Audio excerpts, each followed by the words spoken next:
Hey, so as you can see, it's a big question, right? I apologize if it's a little bit windy in the microphone. I got a dead cat on it, but yeah, the wind just kind of picked up as soon as I started making this video, so yeah, go figure. Yeah, so the big question, are we at war with Russia? Well, let's look at that question and kind of break it down a little bit. There's a few things that are going on. I think mostly it starts with Russia. I think it was a year ago today. Today is November, January 27th, 2023. I think I know the date. And a year ago today, Russia went and invaded into Ukraine. Now, when that happened and right before that happened, everybody supported Ukraine. You go onto Twitter and Facebook, everybody had a blue and yellow profile picture, and just everybody really supported it. The US supported it and all that. Russia didn't like that too much. Hey, stop.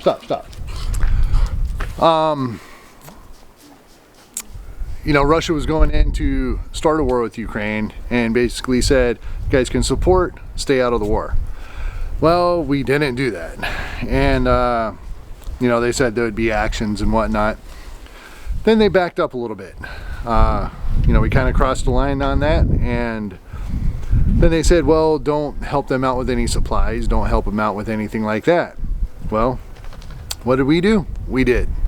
We started sending them munitions and helmets and, you know, different stuff like that. I'm not sure everything that was in that first package, but we put some money aside to go help Ukraine. They said, whoa, hang on a second. We told you not to do that. And then we said, okay, well, we might be sending some machine guns and grenades and, you know, small missile packages or something like that. I forget exactly what it was. And they said, well, if you do that, there's going to be repercussions. We're going to act out on that, and you can't do that. You're going to be fighting with Russia. We did it anyway. Russia again takes another step back. Well, we did this multiple times.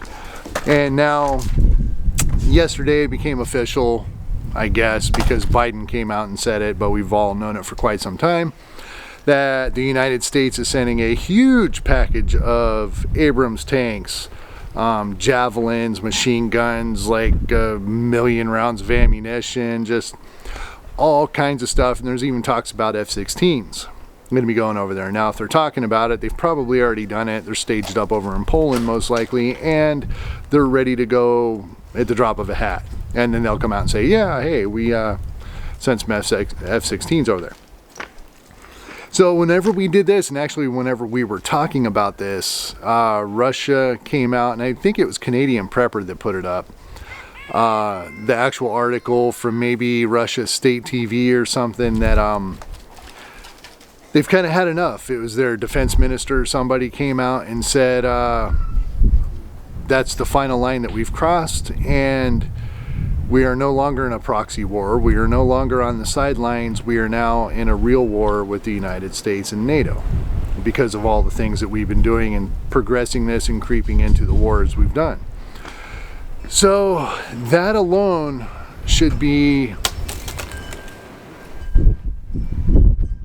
it's ice.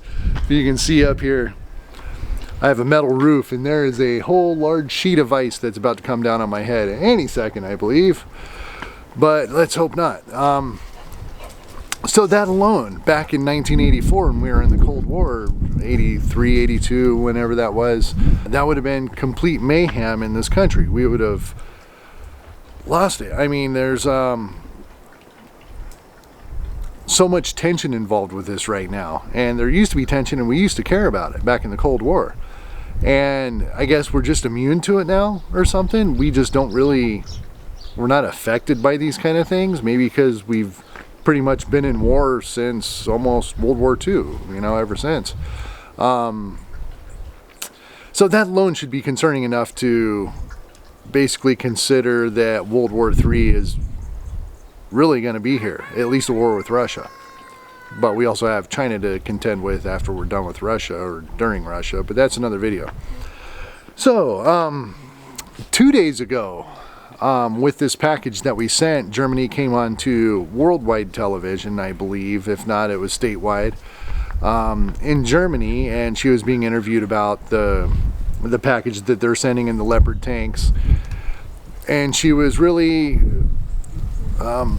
stating that it's very important for Germany to be sending these, because they came out and they were talking about their package that they're sending, the Leopard tanks and missiles and all their, $1 billion package or whatever it is, and talking about that. And somebody asked a question, and they were saying that in response to it, they were saying that it's very important for Germany to be all in on this because they are at war with Russia.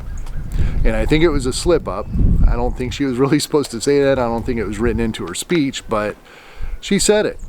And I know, like, when you're talking about things and there's something that's common in your life all the time and it's not supposed to be in another part of your life, sometimes that switches out a little bit and you slip up and say something that doesn't really apply to a situation or people or somebody that's supposed to know about that, because it's so common. And you've been talking about war with Russia for the last month with everybody that you're surrounded with, and then it kind of slips out on TV because you kind of forget that you're not talking with those people anymore. Or it was 100% intentional, and she meant to say that Germany is at war with Russia. So if the first one wasn't bad enough for Russia to say that they're at war with NATO, a representative of NATO, in their own way, Germany, has come out and said we, which could either mean Russia or NATO, are at war with Russia. So now we have the two sides that have already come together. Russia's at war with NATO, and NATO and Germany are at war with Russia. If that's not enough to blow your top and completely be convinced that we're at war with Russia, if not World War III, considering it's NATO, and that's the whole point of NATO, is to basically keep suppression on Russia so World War III doesn't start. Our wonderful, happy, puppety, nice old guy of a president, Mr. Joe Biden, President of the United States, did his wonderful press conference on the whole deal with sending our Abrams tanks and our package, which is a very large package. And he said a couple things. The thing with the United States is we are very kind of sensitive. We are very internet police. Basically, we have to be very careful on how and what we say, especially on a public stage, and especially being the president. We all know, if you say the wrong thing on Twitter or something like that, somebody's going to rip you apart, and then 100 people will rip you apart saying, no, you're wrong about this, and nah. It's just the way we are, and it's especially amplified with social media these days, and the new generations that are coming into the world, they just grew up with that kind of life, and that's the way we are. So the way it came out was he's basically talking about we need to send this stuff to support Ukraine, and we're going to be in it for the long run,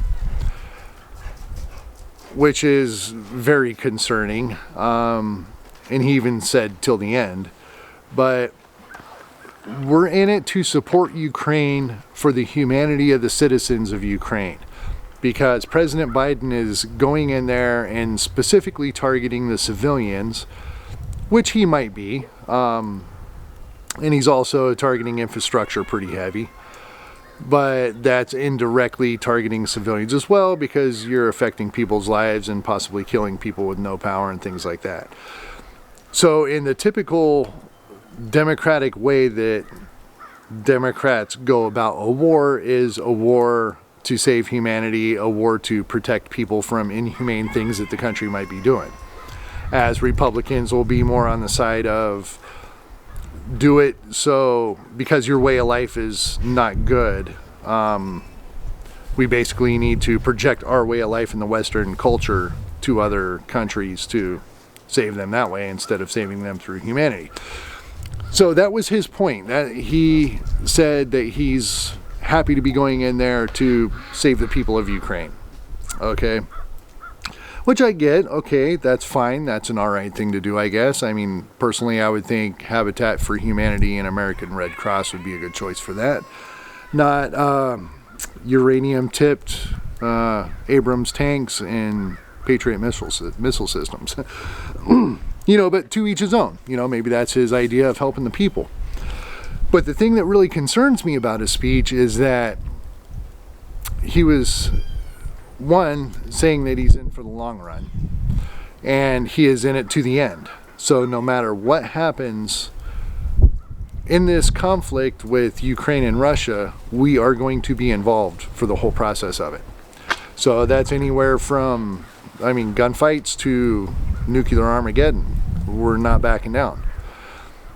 Russia's already said they're not backing down at any cost, and if it gets to the point to where they're going to have to back down, it's going to be a threat to the Russian country or the Soviet Union, because Putin is Soviet, but it's going to be a threat to the Russian homeland and the Russian country, and that is cause for nuclear war. So Biden basically guaranteed nuclear war, because there's no possible way that Russia is going to beat all of NATO and Ukraine. He might be able to take out Ukraine. He might be able to take out Italy or, you know, Romania or something like that. But he's not taking out, what, the 50 nations of NATO plus the United States. And we're not even really counting in, you know, Japan and the Asian Pacific and stuff like that, because they're waiting on China to fire up, because that's next down the road. This is just the precursor to pretty much the whole conflict going on. But yeah, Biden basically came out and said we're in it for the long run. The other thing that he said, which is just as disturbing, and you have to kind of read between the lines, so put on your tinfoil hat if you want, look at it any way you want, but he really emphasized that Americans in the United States, we are united. Awesome. That is true. We are. Not so much lately in today's times, but we are a united country, and we will stand together as one. But also that NATO is united completely, and will stand together as one. And we will stand together with Ukraine in the war. So what that really tells me is we are going to stand together right at Ukraine's back with our arms around Zelensky and fight this war as one. So if Ukraine is obviously directly involved with the war, we are going to stand in the war with Ukraine and fight this war as one. NATO and Ukraine. To me, that directly just involved us 100%, no doubt about it, in war with Russia. If we're going to stand there and fight side by side with them. Now, he didn't exactly say fight. That's why I'm saying if you want to put on your tin hat for this, go ahead. But here's the thing too is, let's just take this as an example. If we were to send in drones, let's say we sent 50 drones over there, okay? We gave them to the Ukrainians and said, here's how you operate it, here is how you aim it at your target, here's how you operate the whole system, make the strike, and I'm just going to say kill Russians. You know, kill the people that you're trying to kill, because that's the only point of warfare, is killing. So if we were to do that, does that really justify us being in the war? I mean, does that really put us into the war? I would say it really does, especially if we were flying the drones. Let's just even take that as an example. If we were to fly the drones and target infrastructure or whatever we wanted to in Russia and made the attack, that would put us in the war. That would be an attack on Russia, correct? Right. So who's to say it's any different if we're controlling things like controlling the drone, we're controlling the Ukrainian army to get inside of our Abrams tanks, to go here, point at this, target this, fire at this, and kill Russians. Is it really any different? I mean, really? I don't know. I don't really think it's any different. We are masterminding a a death device to go kill their people. Doesn't matter if it's a drone, Ukrainian army in a tank, or our F-16 fighter jets. There's not really much of a difference. And you got to think too that yes, he's saying this to the world, but he's saying it to the American people a lot. He's used to talking to American people. The people that write his speeches are preparing it in a way that's going to be okay for the American people, who are basically cupcakes around the world, that they don't get offended by things or overly stimulated or shocked or anything like that. We write things a certain way, and that's the way it's written. But if you go over and think about it from the other side of the pond over in Russia, how are they going to interpret that?